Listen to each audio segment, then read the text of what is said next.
అదే RTV app వార్తల్ని క్షణాల్లో చదివే అవకాశం ఉంటుంది. ఒక న్యూస్ పేపర్, ఒక టెలివిజన్ ఛానల్ మీ చేతుల్లో ఎప్పుడూ ఉంటాయి.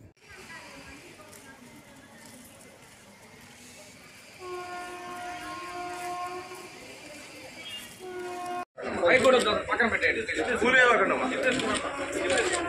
పక్కన పెట్టండి. Thank you.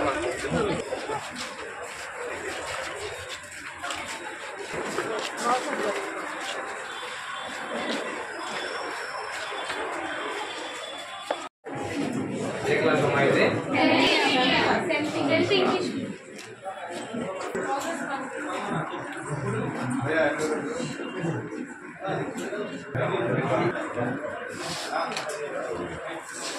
స్వరూపిణి అంబటి ఓం స్వరూపిణి.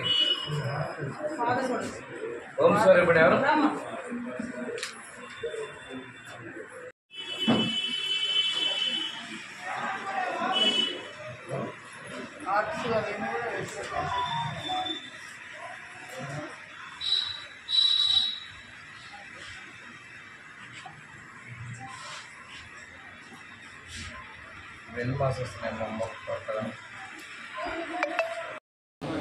సౌకర్యాల మొత్తం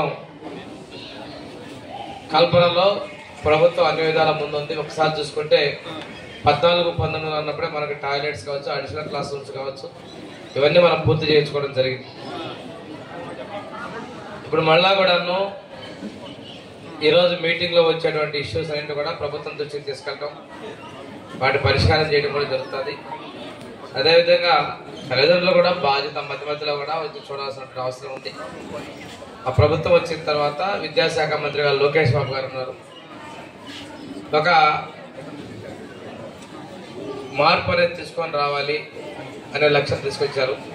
సుందర్ నగర్లో స్కూల్ మూతపడితే ఈరోజు నేను స్కూల్ ఏర్పాటు చేయడం జరిగింది.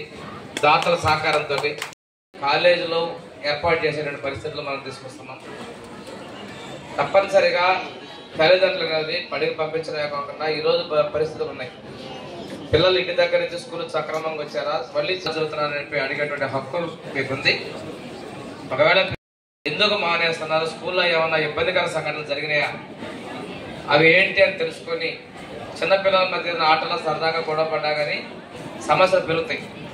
ఎందుకు రాలేదు ఏంటి అని కూడా తెలుసుకొని సర్దుబాటు చేయాలి కానీ వాళ్ళు కూడా ఎవరు అనకుండా సర్దుబాటు చేసి వాళ్ళు వచ్చే విధంగా కూడా మీ సహకారాలు కావాలి. పిల్లల్ని బాగా చదివించాలి. పిల్లల్ని వాళ్ళు 18 సంవత్సరాల దాకా చదువుకోవాలి, తర్వాత కూడా చదివి ఉద్యోగాల్లో రావాలని మన లక్ష్యం. ఏం చదివిస్తాంలే, ఊర్లో పద్ధతి అందరికీ ఉంది, తర్వాత పెళ్లి చేద్దాము, తర్వాత చదివించలేటువంటి భావాలు వద్దు. చదివించాలి, వాళ్ళ మంచి భవిష్యత్తు ఉండాలి. ముఖ్యమంత్రి గారు ప్రతి ఒక్క కుటుంబంలో కూడా ప్రతి ఒక్కళ్ళు ఏదో విధంగా మంచి సంపాదన పరంగా కావాలి వారి ఆలోచన. దానికి తగినట్టుగా మీ అందరూ సహకరించాలని చెప్పి కోరుకుంటూ నేను సెలవు తీసుకున్నాను. మరిన్ని వీడియోస్ కోసం ఛానల్ ని సబ్స్క్రైబ్ చేయండి. లేటెస్ట్ అప్డేట్స్ కోసం వాట్సాప్ ఛానల్ ని ఫాలో అవ్వండి. ఆ లింక్ డిస్క్రిప్షన్ లో ఉంది.